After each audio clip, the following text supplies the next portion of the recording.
শুভ সকাল বন্ধুরা, সবাই কেমন আছে? আশা করি সবাই ভালো আছো, আমিও ভালো আছি। আমার প্রায় সব কাজই কমপ্লিট হয়ে গেছে।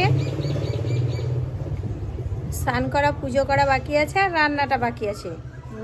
তাহলে কাজ কি করে কমপ্লিট হলো, তাই না? তো আশিবাসি জায়গা সব কিছু কমপ্লিট হয়ে গেছে। সবিতা চলে এসছে কাজ করতে।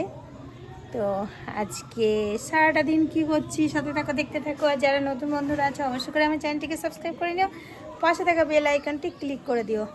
আর যারা করে নিয়েছে তাদেরকে অনেক অনেক ধন্যবাদ। চলো আজকে একটা জিনিস দেখাই জুম করে তোমাদের। এদিকে আমি বাজার থেকে কিনে এনেছি, আজকে কত টাকা কিলো জানি না, মানে আমার ছেলেকে দিয়ে আনিয়েছি। আর এদিকে গাছে ঝুলছে, পচছে, পাখিতে খাচ্ছে। তোমাদেরকে দেখাই জিনিসটা কি।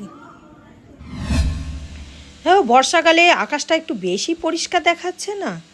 তো আকাশটা এত ভালো লাগলো, এত পরিষ্কার দেখে মনটা ভরে গেল। আর ওই যে দূরে দেখতে পাচ্ছ আমগুলো, ওগুলো শুধু দেখেই যাই, না পারি পারতে, না পারি খেতে। ও পাখিরাই খাচ্ছে, পাখিরাই খাক। তো বাজার থেকে কিনে এনেছে আমার ছেলে যেগুলো, সেগুলো একটু তোমাদেরকে দেখাই। আর আমি জিজ্ঞাসা করলাম, আমাদের এখানে আমের কিলো এখন 50 টাকা কিলো আম। চলো দেখে নিই আমাদের 50 টাকা কিলো আমের ছিরি। তো এই যে টমেটো নিয়ে এসছে, বলেছি টমেটো আনবি, লঙ্কা আনবি, আর এই যে আমের ছিরি তোমরা দেখে নাও। এখন উঠে গেছে ল্যাংড়া আম, হিমসাগরের ভ্যালু শেষ। আর এইখানে দেখো টিভিতে তোজো ও আরেকটা জেরিকে দেখছে। তো যাই হোক, জেরিকে আমি তখন বলছিলাম, জেরি তুইও তো একটু ভদ্র, ওই টিভিতে দেখাচ্ছে ওদের মতো ভদ্র হতে পারিস। ও আমাকে এমনভাবে তাকাচ্ছে মনে হচ্ছে চোখ দিয়ে আমাকে ভস্ম করে ফেলবে, রেগে ভোম আমাকে খারাপ বলছে। ওর তো মানে একটা প্রেস্টিজের ব্যাপার, তাই না? আবার সেটা আবার সোশ্যাল মিডিয়ায় ছাড়া হবে। তো মাথাটা খারাপ হয়ে গেল, আমার দিকে তাকিয়ে থাকলো। তারপর এদিকে ও আমার যায় আসে না, আমি চলে আসলাম কিচেনে রান্না করতে। তো কিচেনে রান্না করছি চিকেন। এই যে চিকেনটা ম্যারিনেট বাইরে থেকে করিনি, একবারে কড়াইতে দিয়েই আগুনের জালে ম্যারিনেট হচ্ছে। আর এইখানে দেখো কয়েকটা লুচি পড়ে আছে, থাকুক পড়ে, খাওয়ার টাইম নেই এখন আমার, অনেক কাজ। আর আজকে কিন্তু চিকেনে দেব আলু, আর ভাত আমার উল্টানো হয়ে গেছে। আর জেরির জন্য চিকেন বয়েল হচ্ছে।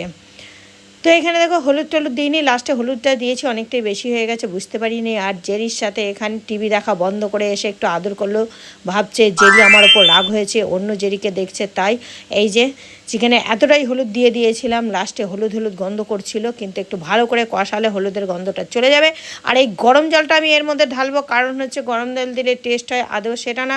গরম জল দিলে বয়েলটা ভালো করে হয়, তার এর মধ্যে ঠান্ডা জল দিলে বয়েলটা হতে দেরি হয় কিংবা একটু চিমসে পাড়া হয়ে যায়। তো তার জন্য আমি গরম জল করে সবসময় দেওয়ার চেষ্টা করি। যে কোনো তরকারি কষানোর পর গরম জলটা দিলে কিন্তু আলাদাই, মানে আলাদাভাবে নরম হয়। তো কী আর বলি, যাই হোক, চিকেনটা আমার হয়ে যাওয়ার পরে দেখছি ফ্রিজের মধ্যে পড়ে আছে মাছের তেল। তো কী করব, মাছের তেলটাকেও পেঁয়াজ দিয়ে ভেজে দিলাম। তারপরে দেখো পুজো দিতে চলে এসেছি স্নান দান করে। তো পুজো দিতে এসে মাথা ব্যথা আঁচড়াইনি, সেটাই তোমাদেরকে বলছি। ও মাথা ব্যথা আঁচড়ানো লাগে না, আগে ঠাকুরকে খেতে দিই, তারপর আবার নিজে খেতে হবে, অনেক কাজ এখনও, মাথা আঁচড়াবার টাইম নেই। তো ঠাকুরকেও খেতে দিয়ে আবার শান্তি নেই। আমার আজকে মনে হয়েছিল আম না অনেক দিন সেই ছোটোবেলায় চুষে চুষে খেয়েছিলাম, সেরকম খাবো। তো আমি খাওয়ার সময় মনে করেছি আজকে ঠাকুরকেও সেইভাবে আমের আঁটি দেবো চষার জন্য। জীবনে কোনো দিন কিন্তু আমের আঁটি দিয়ে আমি পুজো দিইনি। আর দ্বিতীয়ত আমি খোসা আজকে ছাড়াইনি, আমি কিন্তু খোসা না ছাড়িয়েও পুজো দিই না। তো আজকে খোসা সমেত, আমের আঁটি সমেত পুজো দিয়ে ফেললাম। আর দিয়েছি সব ঠাকুরকে দেখো সাদা ফুল, কারণ আমার সাদা ফুলই বরাদ্দ ছিল আজকে, অন্য ফুল ফোটেনি। তো কী করা যাবে, এই করতে করতে খেতে নিতেই দেখি ও বাবা বৃষ্টি হাজির। এত সুন্দর ঝলমলে আকাশ, সে আর কতক্ষণ, ব্যাস বৃষ্টি হাজির। এবার বৃষ্টিটাকে উপভোগ করো আর রেস্ট করো। তো এর মধ্যে আমার থোবড়াখানাও একটু দেখিয়ে নেবো, চিন্তা নেই তোমাদের। সেই থোবড়া একরকমই আছে, বৃষ্টি হোক, বর্ষা হোক, বাদল হোক, সেই একই ভাব, একই রকম, কিছু করার নেই। ভগবান যা দিয়েছে সেরকমই তো থাকবে, সৃষ্টিকর্তা যা বানিয়েছে মানুষকে, তাই না?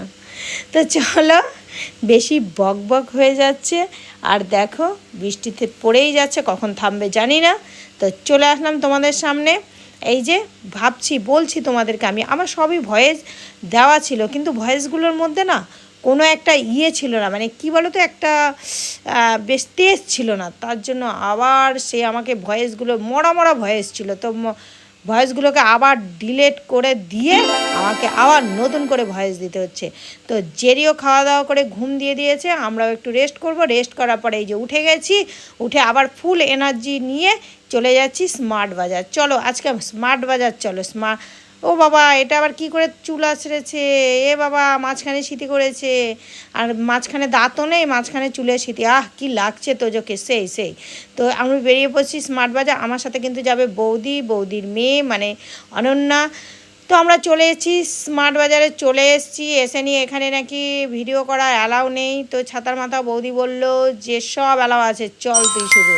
তো একটু করে আমি শেয়ার করলাম, এর আগেও 2-3 বার এসেছি, কিন্তু আমি করতে পারিনি, কেননা বৌদিকে 1-2 বার নাকি বারণ করেছিল, আজকেও কিন্তু বারণ করেছে, কিন্তু বৌদি অনেক কথা শুনিয়েছে যে সবাই তো করছে। তো বললো আমি আপনাকে দেখেছি তাই বলছি। বয়েই গেল, দেখেছে তো, আমাদের কাজ আমরা করতে এসেছি। তো এই যে এত বড় খুঁজে নিতে দিমাগটা গরম হয়ে যাচ্ছে, কোথায় কোনটা আছে কেউ জানি না। এই যে বৌদি আর বৌদির মেয়ে বলছে আসো একটু, এত আলো, যদি আমাদেরকে একটু ফর্সা লাগে তাই একটু এখানে একটু মুখের থোবড়াখানা ফেসখানা একটু ক্যামেরায় নিলাম, ভাবছি যদি ফর্সা লাগে, না সেই যাই তাই। এই যে ফলগুলোর মতো, ফলগুলো তো শুকিয়ে একদম চামচি হয়ে গেছে। আরে বাবা, শুকনো যখন হয়ে গেছে ফলগুলো ফেলে কেন দিবি, আমাদেরকে কম দামে দিয়ে দে, টাকা দেবো, তাও না। এরা কি করে কে জানে, ব্যবসার জানে না। আমাদের দিতে তো আমরা বেশ করে দেখাতে পারতাম যে যেগুলো এখন সেল দিয়েছিল আজকে, সরি, রবিবারে সেল দিচ্ছে, কোনগুলো সেল দিচ্ছে, আজকে সেল দিয়েছিল। আমরা যখন গেছিলাম 1 লিটার ডাভ শ্যাম্পু দিয়েছিল 1400 কত টাকা দাম ছিল, 500 কত টাকা নিয়েছিল। তারপর যাই হোক, ওখানে ঘুরে ঘাড়ে খুঁজে খাজে কোন আছে কানাচ্ছে 2-1টা মিললো, তো নিয়ে চলে আসলাম। এই দেখো, একটা খুন্তি, একটা এই ব্রাশ রাখা ঝুড়ি, একটা এইটা এনেছি, বৌদি একটা, আমি একটা, এগুলো একটু অফারে পেয়েছি, অল্প অফারে পেয়েছি, তাই অল্পই জিনিস নিয়ে চলে এসেছি। চলো, অনেকটাই রাত হয়ে গেছে, রাত বেজে গেছে 9টা, এখন আমাকে তোজোকে খেতে দিতে হবে। এটাও আমি ভয়েসই দিয়েছি, কিন্তু গলা দিয়ে আওয়াজ বেরোচ্ছিলো না, পরে আবার ভয়েসটা দিতে হলো। চলো এখন খাওয়া দাওয়া করে নিই, সবাই ভালো থেকো, সুস্থ থেকো, আর অনেক হ্যাপি থেকো। আবার চলে আসবো নেক্সট ভিডিও। মাগো, এ আবার কি তোজোর মুখে ডিজাইনটা কি করলো রে, বাপ রে বাপ।